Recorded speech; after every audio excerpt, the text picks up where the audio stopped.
ისე ხვალ ქართულისთვის რამდენი გვაქვს სასწავლი? ამდენს რა ისწავლის? და კიდე შენ მეუბნებოდი რომ მარტო შენ წოწუნება. ისე ახლა ლოგიკურად რო დავფიქრდი, ამდენი სწავლა რა შეგვიძლია? დღეს სამოქალაქოზე მასწავლებელი ადამიანის უფლებას გვესმოდა და გვითხრა რომ თურმე ადრე გოგონებს სწავლის უფლებაც კი არ ქონიათ. ხო, თურმე ჩვენს სკოლაში ძალიან ბევრი მაგარი და გაბედული ქალი ყოფილა, რომლებიც ამ უფლებისთვის იბრძოდნენ.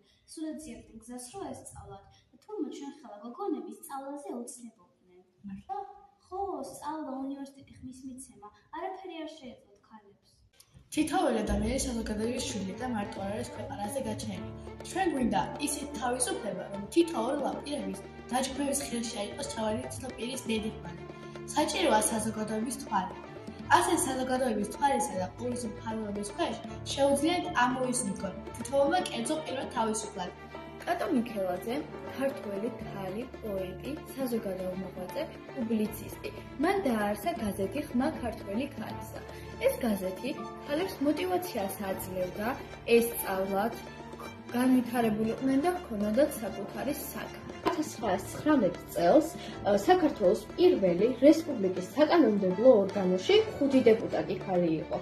ესენია მინადორა ორჯონიკიძე ტოროშელიძე, ელეონორა ტერფარსეგოვა მახვილაძე, ანა სოლუხაშვილი, ქრისტინე შარაშვიძე და ელიზაბეთ ნაკაშიძე გოლქვაძე.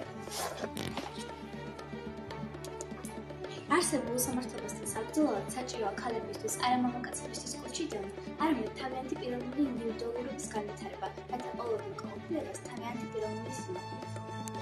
ქალიცა და ვაჟიც ორთავიანი მიწის შვილები არიან, ამიტომაც კაცები ვერაფერს დაკარგავენ. ოჯახში მოსაფსხურის ნაცვლად მას ეყოლება სწორუფლებიანი ამხანაგი.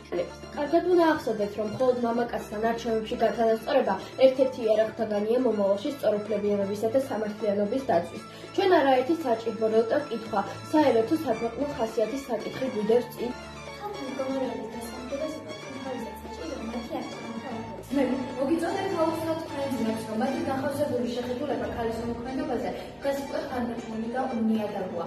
გაუწოდეთ ხელი თქვენ ამ ხანას ხალბატონებს და გამოიყენეთ იგი საზოგადო ასპარეზზე. ადამიანს მხოლოდ მაშინ შეიძლება ბედნიერების მიღწევა, როცა მისი ამდენი საზოგადოება მოქალაქეებულად თავისუფლია, ამქრე და წინამორბედი. და ასეთ საზოგადო ცხოვრებას კი იძლევა მხოლოდ ნამდვილი დემოკრატიული მართლობა. წინააღმდეგ შემთხვევაში პიროვნული განვითარება დამახინჯებულია და პოლიტიკური თავისუფლება მისთვის გამოსადეგია.